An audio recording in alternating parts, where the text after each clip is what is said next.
Sir अभी आने वाले बजट से आपकी क्या है एक्सपेक्टेशंस?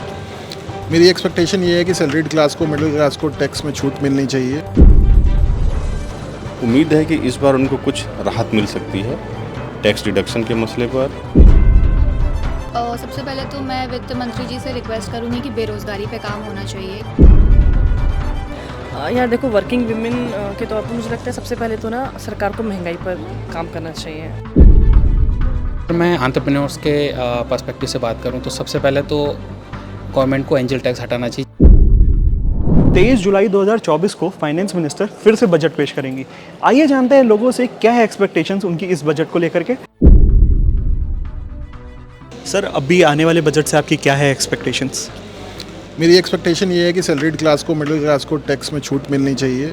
देश को अगर आगे ले जाना है, इकोनॉमी को अगर ड्राइव करना है, तो कंजम्पशन के लिए हाथ में पैसा देना बहुत ज़रूरी है। जिसके लिए टैक्स में छूट मिलेगी तो शायद मेरे हाथ में ज़्यादा पैसा आएगा। ड्रीम बजट में कोई ऐसा पॉइंट जो आपको लगा हो कि ये भी होना चाहिए था, जो जिसने आपकी एक्सपेक्टेशंस फुलफिल ना करी हो? फार्मर्स के लिए था और मिडिल क्लास के लिए था। एक्सपेक्टेशन ये थी कि मिडिल क्लास को उसी इंटरिम बजट में टैक्स छूट मिल जाएगी शायद, लेकिन गवर्नमेंट ने ऐसा नहीं किया। दूसरा फार्मर्स के लिए था, जिसमें जो उनको पीएम किसान योजना में जो पैसा मिलता है शायद उसकी लिमिट को बढ़ा दिया जाए, उसके अमाउंट को बढ़ा दिया जाए, बट वो भी फुलफिल नहीं हुआ। वाले लोग जो अभी सर्विस क्लास में आना चाहते हैं उनके लिए कोई एक एडवाइस इस बजट को लेकर के? बजट को लेके ज़्यादा एडवाइस नहीं दूंगा, लेकिन ये है कि उम्मीदें हमेशा रहती हैं। नए जो सैलरीड क्लास होंगे उनके लिए ये एडवाइस है बस कि अपनी सेविंग्स पहली सैलरी से करनी चाहिए। बहुत सारी गवर्नमेंट स्कीम्स ऐसी हैं, बहुत सारे म्यूचुअल फंड्स ऐसे हैं जो आपका टैक्स सेव करते हैं, टैक्सेबल इनकम को कम करते हैं, तो वहाँ पे इन्वेस्ट करना शुरू करें। सर आने वाले बजट से आपकी क्या एक्सपेक्टेशंस है? देखिए, बजट से सभी को कुछ न कुछ उम्मीदें हैं। मैं एक पॉइंट आउट करना चाहूँगा, खासकर इनकम टैक्स पेयर जो सैलरीड क्लास हैं, उनको उम्मीद है कि इस बार उनको कुछ राहत मिल सकती है टैक्स डिडक्शन के मसले पर या कुछ टैक्स रियायत के मसले पर। मसलन अभी क्या है, अभी दो तरह के टैक्स रिजीम है, ओल्ड टैक्स रिजीम और न्यू टैक्स रिजीम। जितने भी हम डिडक्शन क्लेम करते हैं, चाहे सेक्शन 80C हो या 80D हो, वो ओल्ड टैक्स रिजीम में आते हैं। न्यू टैक्स रिजीम में डिडक्शन क्लेम आप नहीं कर सकते, सिर्फ उसमें 2 डिडक्शन है और एक आपका स्टैंडर्ड डिडक्शन आता है। तो अभी भी सैलरीड इन क्लास के जो टैक्स पेयर हैं उनके लिए ओल्ड टैक्स रिजीम एक अच्छा ऑप्शन है। मैम, इस अपकमिंग बजट से वर्किंग वुमेन की क्या एक्सपेक्टेशंस हैं और क्या एक्सपेक्टेशंस होनी चाहिए? यार देखो, वर्किंग वीमेन के तौर पर मुझे लगता है सबसे पहले तो ना सरकार को महंगाई पर काम करना चाहिए। ऐसे कुछ डिसीजंस लें जिससे हमारी की थोक और रिटेल दोनों ही महंगाई थोड़ी सी कम हो और हमारी जो सैलरी है या हमारे जो खर्चे हैं, एक्सपेंसेस हैं, उस पर थोड़ा सा मतलब हमें थोड़ा बेनिफिट हो। इंटरिम बजट में कोई ऐसा पॉइंट जो आपको लगता है कि मिस आउट कर दिया और फाइनेंस मिनिस्टर को इस बार कंप्लीट कर देना चाहिए वो पॉइंट? हाँ, महंगाई पर पिछली बार कोई ऐसी ऐलान नहीं हुई थी, और क्योंकि अंतरिम बजट था तो वो वैसे भी इतना कुछ बड़ा ऐलान की संभावना नहीं थी। मैं देखा जाए तो महंगाई अपने चरम पे है, जैसे कि सब्जियां ही आप एक कॉमन ले ली है, बहुत महंगा चल रहा है इस समय। तो क्या इससे आने वाले बजट में कोई गिरावट दर्ज करी जा सकती है, आपको लगता है? देखो, करनी तो चाहिए मेरे हिसाब से, ये तो सरकार का ही फैसला है एट लास्ट, तो मेरे हिसाब से तो सरकार को इस पर ज़रूर फैसला लेना चाहिए। कोई saving tips working women? Saving tips तो यही है कि जितना ज़्यादा हो सेव करें। वर्किंग वुमेन से ये कि अगर अभी हम मार्केट कंपेयर करें, महंगाई अपने चरम पे है, सब्जी से भी, लोकल सब्जियों से भी अगर हम बात करें तो दाम आजकल आसमान छू रहा है। इस सब पे कुछ असर पड़ सकता है क्या आने वाले टाइम में?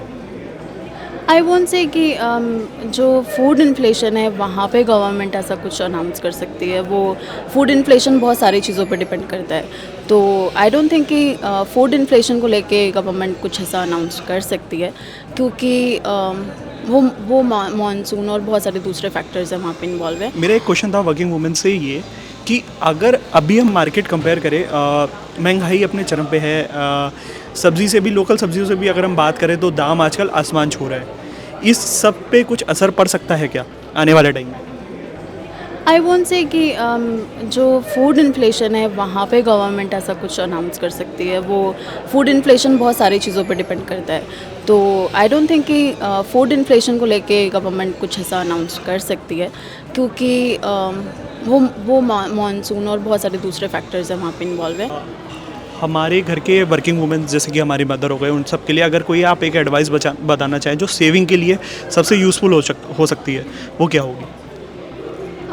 जो गवर्नमेंट ऐसे बहुत सारी स्कीम्स चलाती है जहाँ पे आप टैक्स छूट ले सकते हैं, क्योंकि जब आप फाइनली ITR फाइल करने जाते हैं तो आपको रियलाइज़ होता है कि हम यहाँ से भी टैक्स बचा सकते थे, वहाँ से भी टैक्स बचा सकते थे। तो जो टैक्स इन्वेस्टमेंट है उसको लेके थोड़ा सा अवेयर होना चाहिए। सो इस बजट से अपकमिंग जो बजट आ रहा है आपके 23 जुलाई को, सो उसमें क्या एक्सपेक्टेशंस है आप लोगों की? सबसे पहले तो मैं वित्त मंत्री जी से रिक्वेस्ट करूंगी कि बेरोज़गारी पे काम होना चाहिए, क्योंकि हम जैसे यूथ जिन्होंने अपना अपना करियर अभी शुरू किया है, तो पहले तो मतलब एक्सपेक्टेशंस जो हमारी सैलरी से होती है वो उतनी नहीं होती है। दूसरा कि यूथ जैसे एंटर करते हैं तो हमें तो फिर भी जॉब मिल गया, लेकिन ऐसे हज़ारों करोड़ों होंगे जो जिनकी एजुकेशन पूरी तरीके से कंप्लीट है बट आज भी वो बेरोज़गार है। फेब में जो इंटरिम बजट आया था उसमें कोई ऐसा पॉइंट जो आपको लगा हो कि मिस हुआ हो और यूथ को उसमें वो फैसिलिटी नहीं मिली हो, कुछ आप लोगों ने ऐसा नोटिस करा अभी तक? मतलब ये जो गवर्नमेंट स्कूल्स होते हैं जैसे कि यूपी बिहार में, उसमें बहुत सारी वो जो फैसिलिटी है वो बच्चों को अभी तक नहीं मिली है। मैं चाहती हूँ कि इस यूनियन बजट में कुछ ऐसे स्कीम्स निकाले जो गवर्नमेंट स्कूल में मतलब और ज़्यादा फैसिलिटीज़ प्रोवाइड करें। इन्वेस्टमेंट की बात करें तो सबसे पहले यूथ कहाँ से इन्वेस्टमेंट करे, कुछ इस पे भी आपके कोई टिप्स है कि अगर किसी को स्टार्ट करना है जिसकी सैलरी इतनी नहीं है, जिसको नोएडा या दिल्ली जैसे शहर में उसकी खुद की सैलरी सफिशिएंट नहीं पड़ती है, तो उस केस में वो सेविंग्स कहाँ से कर सकता है? कोई टिप्स आप लोगों के पास?